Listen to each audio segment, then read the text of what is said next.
Peringatan Hari Lahir Pancasila pada Selasa 1 Juni 2021 di Gedung Pancasila milik Yayasan Kepustakaan Bung Karno diperingati secara sederhana.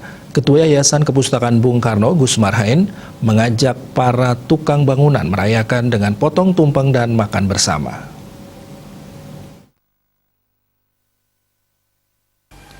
Kegiatan peringatan Hari Lahir Pancasila ini menjadi simbol kesamarataan, persatuan, dan gotong royong sehingga para buruh diharapkan merasakan semarak perayaan Hari Lahir Pancasila.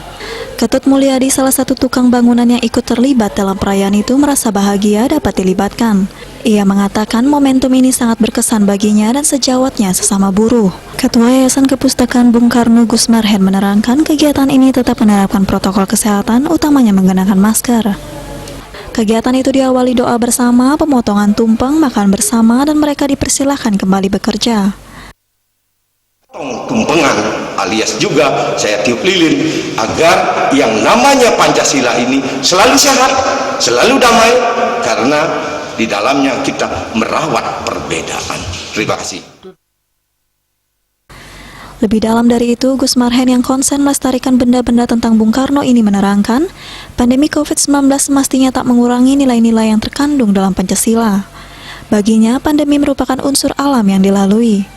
Namun rakyat Indonesia harus tetap melakoni bidangnya masing-masing.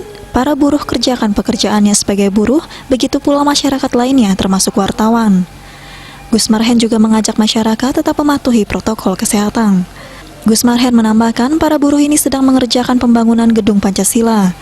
Gedung yang dirancang berlantai 5 ini diperkirakan rampung pada 2022 mendatang. Gedung itu akan memajang ratusan lukisan tentang Presiden Republik Indonesia pertama, Insinyur Soekarno dan Megawati Soekarno Putri. Bali Post melaporkan.